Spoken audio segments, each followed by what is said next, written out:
Bonsoir et bienvenue sur Télémiroir à TV Sud. Nous sommes le 31 janvier.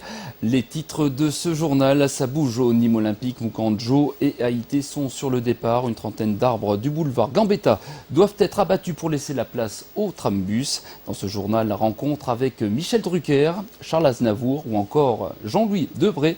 Ils étaient tous au Festival de la biographie ce week-end.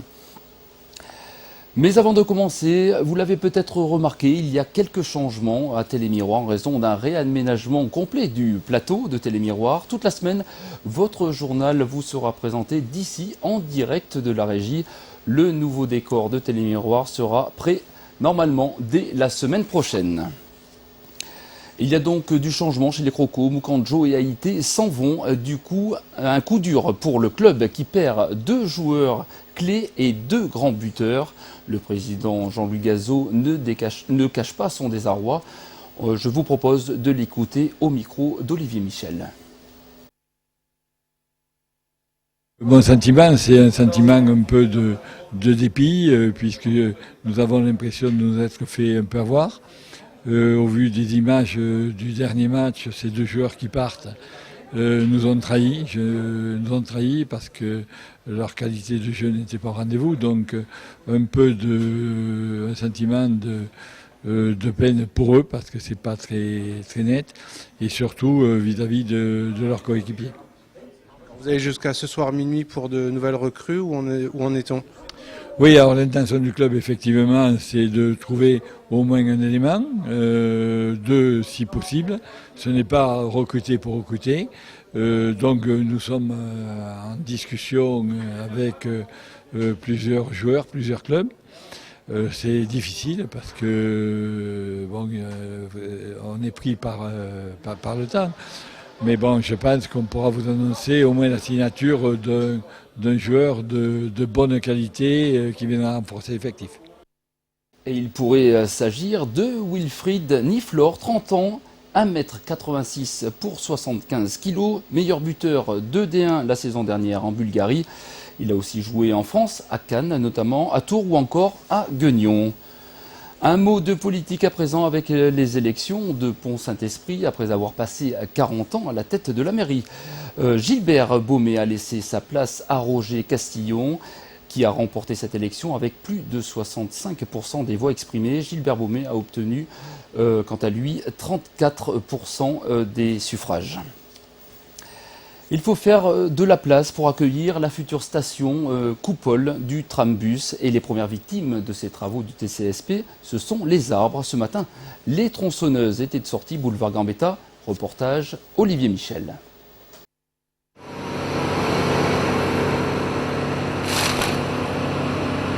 Des voitures qui s'arrêtent pour laisser les arbres tomber, tel est le spectacle singulier qui attendait aujourd'hui les Nîmois sur le Gambetta. À hauteur de la coupole des Halles, nombreux étaient les piétons à rester médusés. Je regrette beaucoup tous ces beaux arbres parce que j'aime beaucoup les micocouliers. Ah, ils arrachent là. Je croyais qu'ils allaient les nettoyer un petit peu et les laisser comme ça. C'est dommage. Bah écoutez, j'imagine que s'ils le font, c'est qu'ils doivent avoir de bonnes raisons. Et la bonne raison, c'est le futur TCSP, transport collectif en site propre dont le tracé passe par là.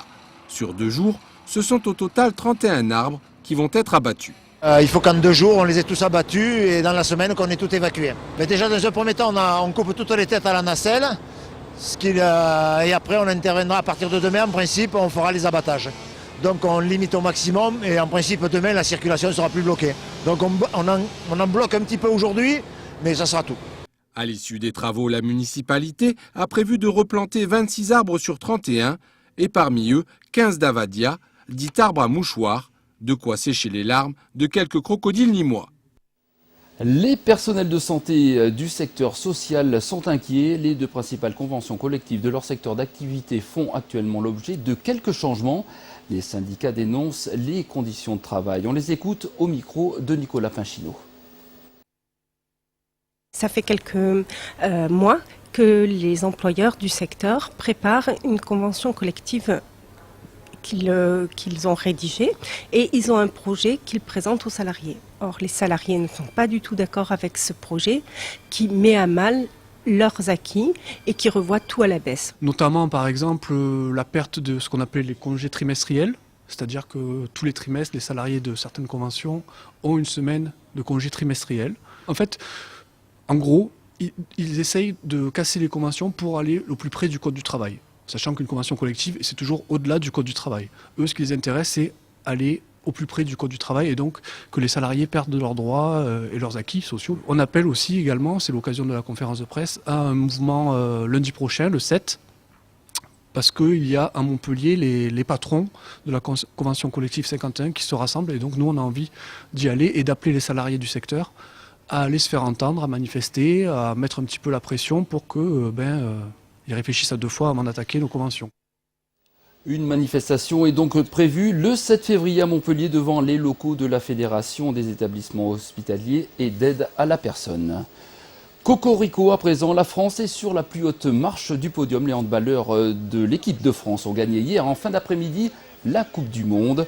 37-35 contre le Danemark à l'issue d'un match très accroché. Il aura fallu attendre les prolongations pour départager les 2 équipes. Les experts conservent donc le titre de champion du monde, le 4e du genre.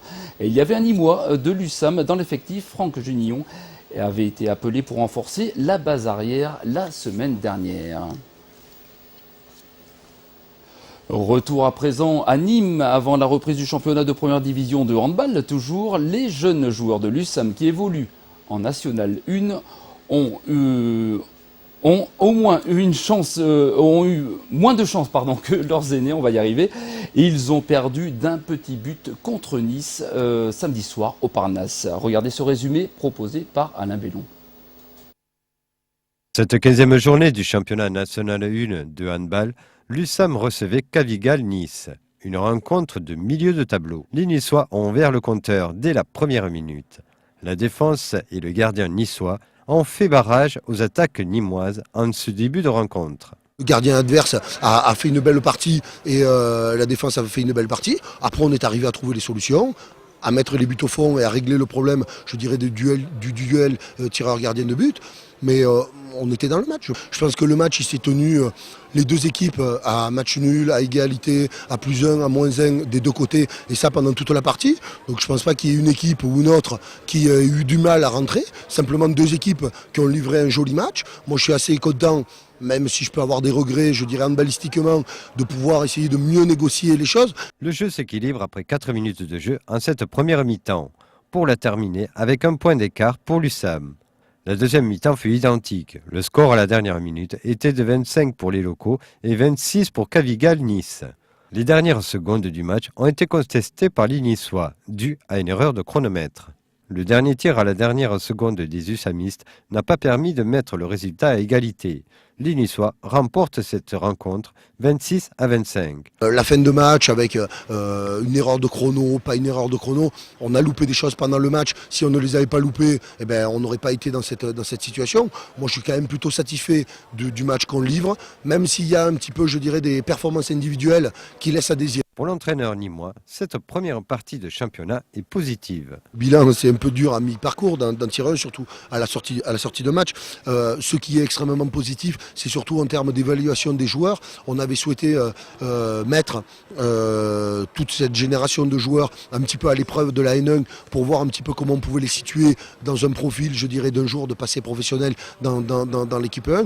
Donc sur ça, c'est extrêmement positif. Après, perdre un match de 1 but sur un niveau de N1, moi j'ai des joueurs qui ont 18 ans, 19 ans, donc il n'y a pas à rougir et l'expérience est plutôt intéressante. L'USAM, après cette 15e journée, est 11e du championnat. On enchaîne tout de suite avec les autres résultats sportifs du week-end. Regardez.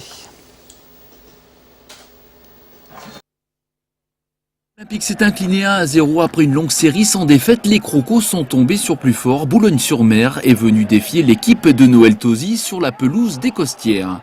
Et c'est peut-être Michel Estévan, grand connaisseur du jeu nîmois et nouveau coach de Boulogne, qui a trouvé la parade pour faire tomber les Crocos. Nîmes, je les connaissais par cœur, puisque j'y étais souvent dans les tribunes.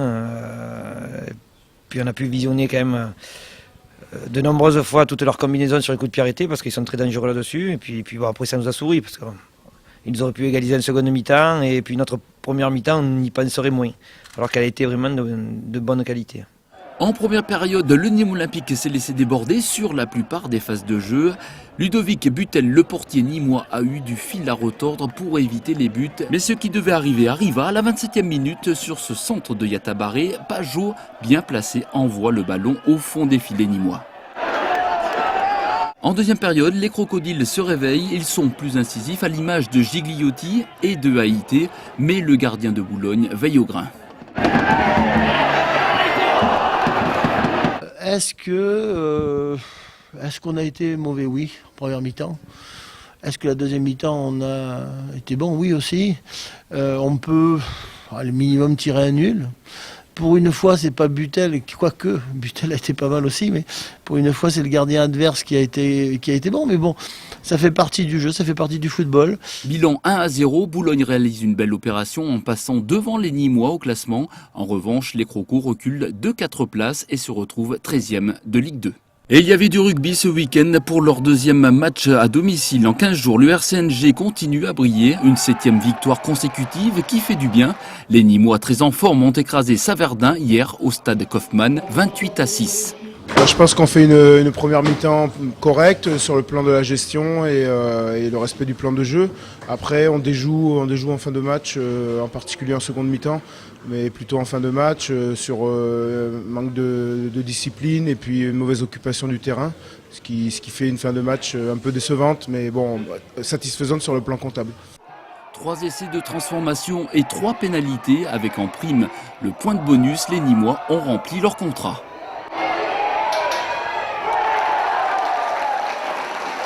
C'était très dur parce que, comme vous avez dit, on a quand même joué plus de 20-25 minutes à 14, donc ça demande un effort supplémentaire de chacun, donc très difficile. En plus, on n'a pas eu le ballon, on a été beaucoup sanctionné. Un match très bouillant sur la fin de match, quoi. Mais on a eu un petit peu cet éclair de génie, aller chercher les ressources pour marquer quand même un essai de 80 mètres, donc ça se finit de fort belle manière, quoi. Donc voilà, ça montre que on est quand même un groupe qui vit très bien et qu'on a su à un moment donné vraiment se dépasser chacun. Malgré la difficulté du match, du contexte et puis un peu du terrain, quoi. Au classement, Nîmes se retrouve premier. Agde, qui n'a pas joué ce week-end, prend la 2e place. Et on termine avec du karaté contact et du karaté jutsu. 350 compétiteurs se sont affrontés tout le week-end pour tenter de remporter les coupes des clubs du sud de la France. Les Nîmois ont su s'imposer à plusieurs reprises.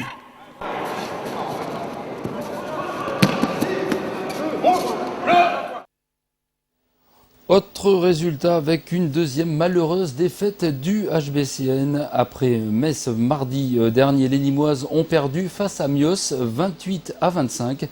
Les filles descendent d'une place, elles se retrouvent 3e. Le week-end prochain, le HBCN se déplace aux Pays-Bas pour jouer la Coupe d'Europe. On enchaîne avec le 10e festival de la biographie installé ce week-end au Carré d'Art. Le festival a fermé ses portes hier soir et le bilan est positif. 20 000 visiteurs et la venue de nombreuses personnalités. Ambiance avec Marlène Laroche et Alain Bellon. Il y a quand même quelque chose de très nouveau depuis quelques années, c'est qu'on vient signer, mais après il faut faire une photo avec le portable. Donc c'est une dédicace plus photo. Tous les ans à Nîmes. Même quand je viens pas, j'y passe. Bien sûr, la rencontre avec les lecteurs, c'est génial. Le salon de la biographie, rendez-vous littéraire incontournable ces dernières années à Nîmes. Visiteurs et auteurs se rencontrent lors de séances de dédicaces, échangent conseils. On flâne à Carré d'Art à la recherche de ses prochaines lectures et à la rencontre de personnalités. Auteurs connus ou non, ils sont plus d'une centaine à présenter leurs œuvres. Michel Drucker, le présentateur vedette de France 2, présente son second livre intitulé « Rappelle-moi ». La plupart des gens qui viennent me voir, ils me connaissent depuis longtemps et je m'aperçois qu'ils connaissent pratiquement tout de moi, sauf ce qu'il y a dans « Rappelle-moi », puisque là je leur parle de mon frère et de souvenirs d'adolescence et puis de portraits de quelques personnalités que j'aime bien, que j'aimais bien, que mon frère aimait bien aussi. J'ai pas tellement d'idoles parmi les gens que je reçois. En tout cas, j'ai pas du tout, pour ces gens-là, l'estime, enfin en tout cas l'admiration que j'avais pour mon frère. Est-ce que c'est le deuil qui enjolive les choses? Mais j'ai l'impression d'avoir eu un frère exceptionnel.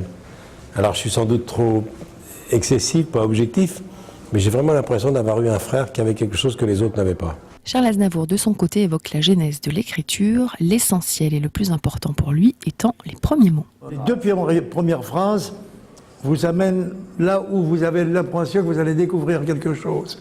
Alors moi, quand je le dis, je le donne avec de ma manière à moi, bien sûr, je parle de moi, mais quand je dis un beau matin, je sais que je me réveillerai, etc. Ou alors, j'ai quitté ma province, à 18 ans, j'ai quitté ma province. On est dans le vif du sujet. C'est ça qui est important.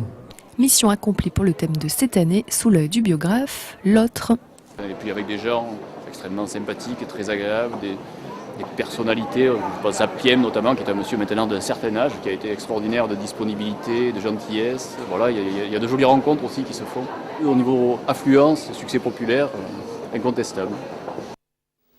Parmi les personnalités présentes au festival, Jean-Louis Debré, l'ancien président de l'Assemblée nationale, était l'un des invités de Télémiroir hier.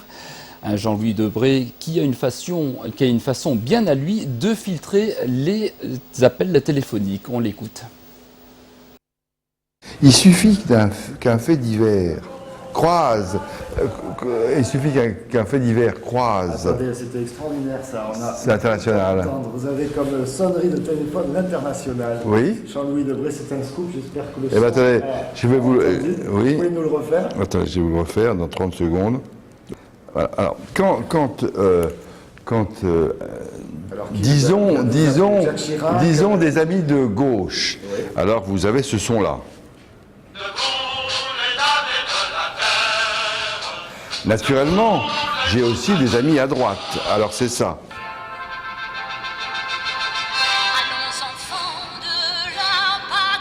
Mais j'ai aussi des vieux compagnons gaullistes. Alors là, le chant des partisans.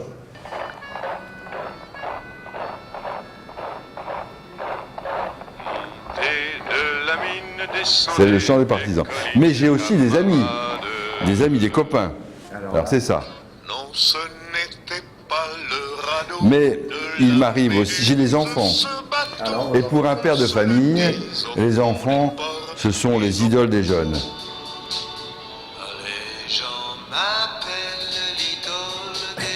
Et puis j'ai une petite fille qui s'appelle Marie. En tout cas, voilà. On aura appris pendant cette interview que Jean-Louis Debré. Et là, il y a quelqu'un probablement de. Ah, je suis un expert du téléphone. Oui.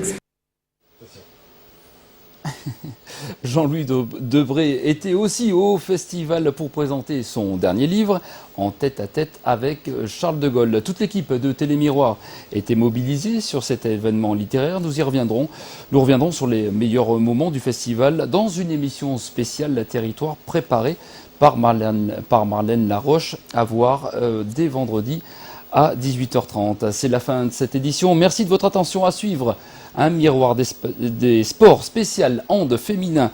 On revient sur le match HBCN Metz. C'est toute la rediffusion du match ce soir. Retour des infos dès demain à 12h30 et 19h30. Très bonne soirée sur Télémiroir TV Sud.